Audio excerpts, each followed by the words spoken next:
Pernah kepikiran nggak sih, kenapa ya di negara dengan populasi muslim terbesar di dunia kayak Indonesia, kok rasanya kesenjangan ekonomi itu masih jadi masalah besar?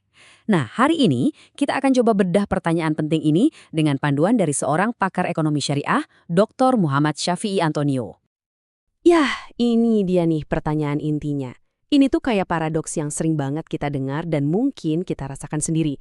Dan ternyata Dr. Antonio punya kerangka berpikir yang keren banget buat bantu kita memahami akar masalahnya. Jadi, gimana cara kita jawabnya? Gini alurnya. Pertama, kita lihat dulu masalahnya apa.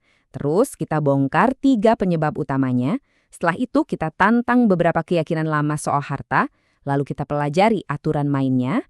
Dan terakhir kita tutup dengan perubahan mindset yang fundamental. Oke, kita mulai dari langkah pertama. Yuk kita samakan dulu persepsi kita.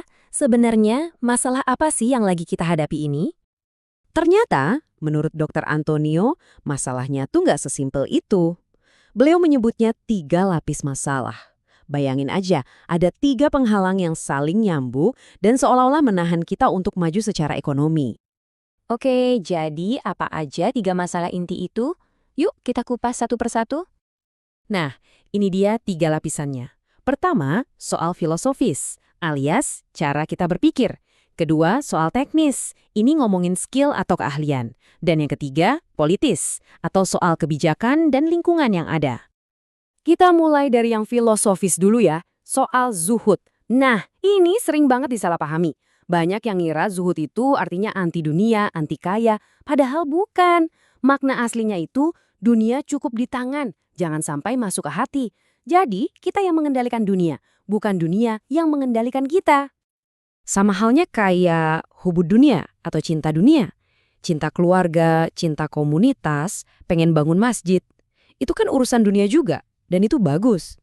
Yang jadi masalah itu kalau cara dapatinnya haram. Jadi kuncinya bukan di apanya, tapi di bagaimananya. Lanjut ke hambatan teknis. Sering kan kita lihat orang buka usaha semangatnya 45, tapi ujung-ujungnya tutup.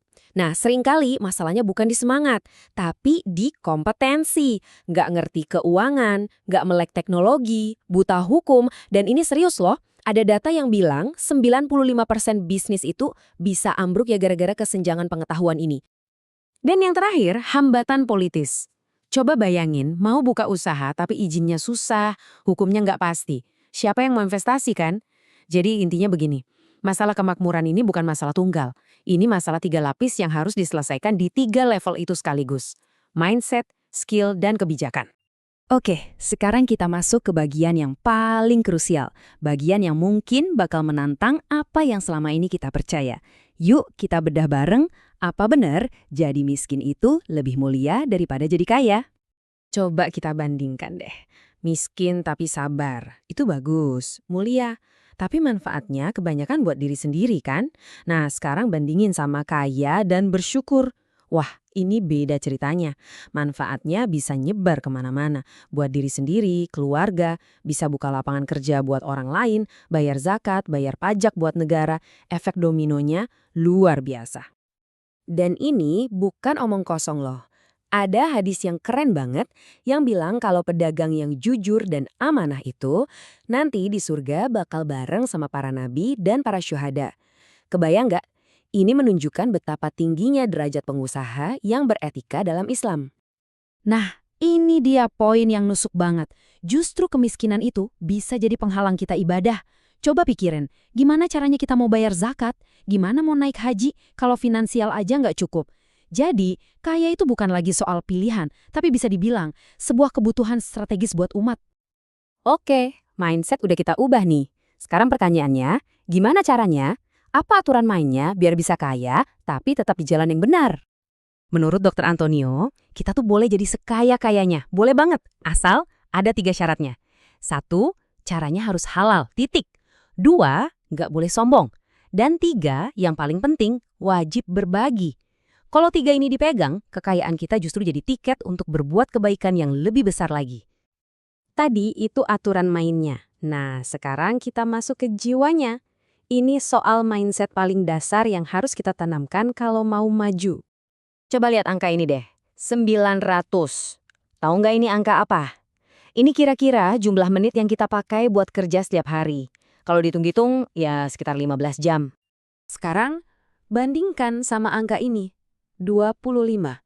Ini adalah total waktu yang kita habiskan buat sholat 5 waktu sehari. Nah, di sini letak idenya. Kalau ibadah wajib kita cuma 25 menit, terus sisa 900 menitnya gimana? Masa iya nggak ada nilainya? Disinilah tantangannya.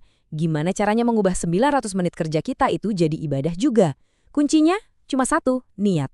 Niatin kerja buat cahaya yang halal, buat kasih manfaat ke orang banyak, buat jadi solusi. Langsung deh, kerja kita jadi ibadah.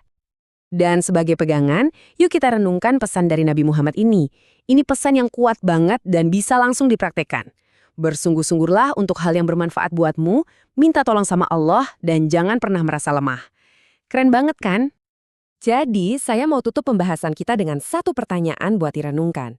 Kalau kita sepakat kerja kita yang 900 menit itu adalah ibadah, pertanyaannya sekarang adalah langkah nyata apa yang bisa kita lakuin mulai hari ini biar ibadah kita itu jadi lebih bermanfaat, baik buat diri kita sendiri maupun buat orang-orang di sekitar kita.